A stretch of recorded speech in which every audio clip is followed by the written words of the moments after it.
1. The spotlight effect. Have you ever walked into a room and felt like everyone's eyes were on you? Maybe you stumbled a little, or your shirt had a small stain, and you thought, "Great, now everyone's going to notice this." Here's the surprising truth. They probably didn't. This is called the spotlight effect, and it's one of the most common cognitive biases we all experience. The spotlight effect refers to our tendency to overestimate how much people notice our appearance, mistakes, or behavior. Psychologists Thomas Gilovich and Kenneth Savitsky coined this term after a famous experiment where they had participants wear a Barry Manilow t-shirt, something most people would be embarrassed about, and then estimate how many people in the room noticed it. The participants thought almost half the people noticed, but in reality, it was only about 20%. Why does this happen? Our brains are wired to be self-focused. We live our lives from a first-person perspective. So naturally, our own flaws and actions seem like a big deal. But everyone else is too busy focusing on themselves to pay much attention to us. Here's how you can use this trick. The next time you feel anxious about public speaking, a social event, or even making a mistake, remind yourself of the spotlight effect. People simply don't notice or remember as much as you think. This frees you from unnecessary self-consciousness and allows you to act more confidently. For example, say you trip while walking into a meeting. Instead of blushing and replaying it in your head all day, recognize that most people probably didn't notice, and the few who did will forget within minutes. Using this mindset trick consistently can reduce anxiety, boost self-esteem, and make you more willing to take social risks. The spotlight effect teaches us a valuable lesson. People think about us far less than we imagine. When you stop worrying so much about how others perceive you, you unlock the confidence to be more authentic and take action without fear. 2. Mirroring. Imagine meeting someone for the first time. Within minutes, you find yourself leaning forward when they lean forward, or crossing your arms right after they do. That's mirroring, and it happens unconsciously. But here's the trick. When you use it intentionally, it can help build stronger connections. Mirroring is the subtle act of copying another person's body language, tone, or behavior to create rapport. Psychologists have found that people tend to like those who are similar to them, and mirroring plays directly into that bias. It makes the other person feel understood and comfortable, even if they can't put their finger on why. For instance, during a job interview, if the interviewer leans back and slows down their speech, doing the same, subtly, not obviously, can signal alignment. Or when talking with a friend, nodding when they nod and adopting a similar sitting posture reinforces the feeling of connection. This trick is widely used in sales, negotiations, and even therapy. Salespeople who mirror their clients often close more deals because clients feel like they're on the same wavelength. Therapists mirror their patients to build trust, making clients feel validated. But there's a fine line. Overdoing it comes across as mocking or unnatural. The key is subtlety. Start by mirroring just one aspect at a time, maybe their energy level, speech pace, or a single gesture. Over time, it will start to feel more natural, and the person you're interacting with will likely feel more at ease without realizing why. One practical example. Suppose you're at a networking event and meet someone who speaks enthusiastically with lots of hand gestures. If you match their energy with a more animated tone and light gestures of your own, they'll probably feel like the conversation is more engaging. The deeper benefit of mirroring is that it trains you to become a better listener. To mirror effectively, you have to really pay attention to the other person. That focus alone improves the quality of your interactions. In short, mirroring is a mind trick that leverages our natural human desire for connection. Use it with empathy, and you'll find it easier to build trust, diffuse tension, and strengthen relationships in almost any situation. 3. The Pygmalion effect. Have you ever noticed that when someone believes in you, you perform better? That's not just motivational talk. It's a psychological phenomenon called the Pygmalion effect. This mind trick shows that expectations can shape reality. The effect was famously demonstrated in a study by psychologists Robert Rosenthal and Lenore Jacobson in the 1960s. Teachers were told that certain students, randomly chosen, were intellectual bloomers who would show significant academic growth that year. At the end of the year, those very students chosen by chance did perform better. Why? Because the teachers, believing they had potential, unconsciously gave them more encouragement, support, and opportunities. In other words, people rise or fall to the level of expectations placed on them. This works not just in classrooms, but in workplaces, families, and even self-talk. If you believe you're capable of growth, you're more likely to take risks, persevere, and succeed. If you expect failure, you may unconsciously sabotage yourself.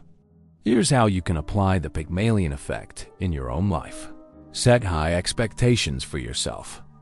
Instead of telling yourself, "I'm not good at this," reframe it to, "I'm still learning, but I'll get better." Surround yourself with believers. People who see your potential will push you to achieve more. Do the same for others. Whether you're a manager, teacher, or parent, expecting the best from others often brings out their best. Think about a manager who assumes their team is highly competent.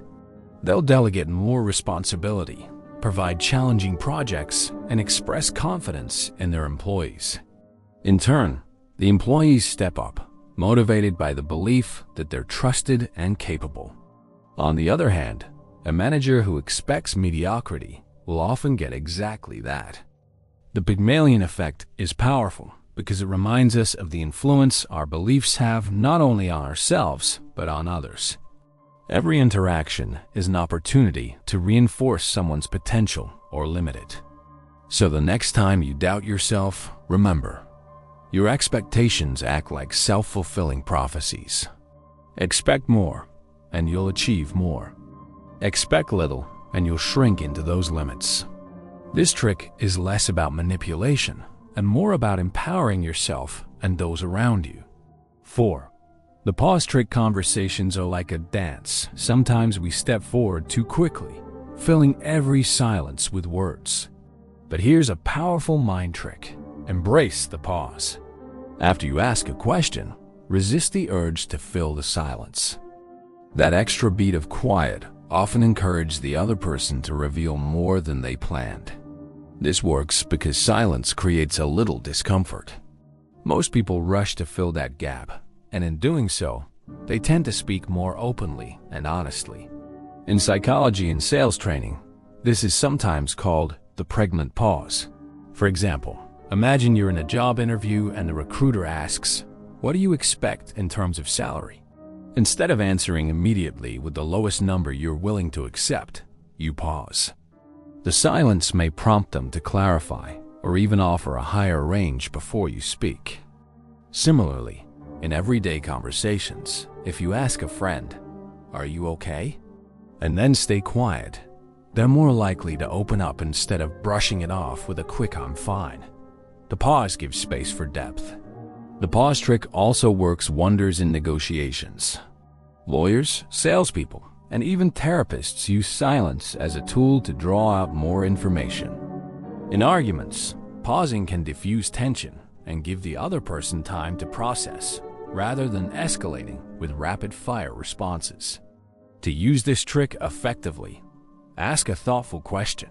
Stay silent, even if it feels awkward. Count to 5 in your head if needed. Maintain an attentive posture. Show with your body language that you're listening. What makes this trick so effective is that it leverages a natural human tendency. We dislike awkward silences. Instead of filling the space yourself, you allow the other person to do it, often revealing something more genuine.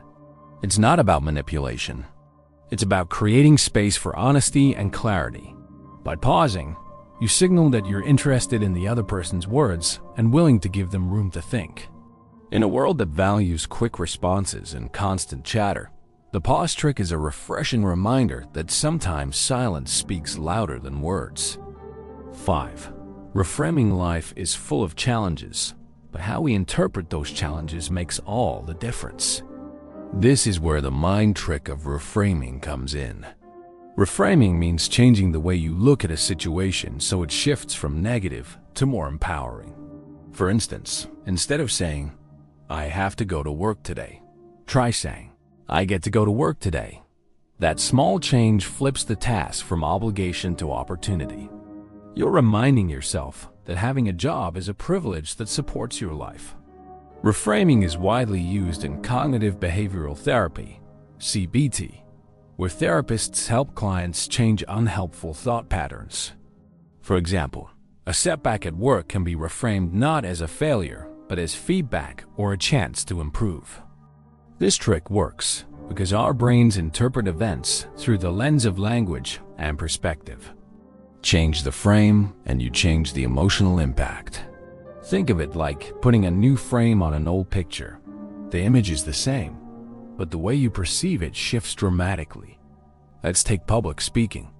Many people feel nervous before addressing a crowd. If you frame those physical symptoms as anxiety, you might spiral into fear.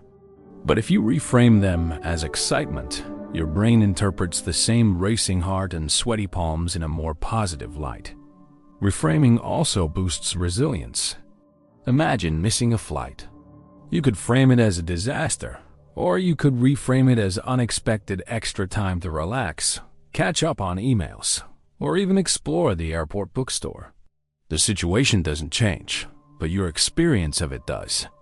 Here are some practical reframes you can try. Instead of "I failed," say "I learned." Instead of "I'm stuck," say "I'm in transition." Instead of "this is a problem," say "this is a puzzle."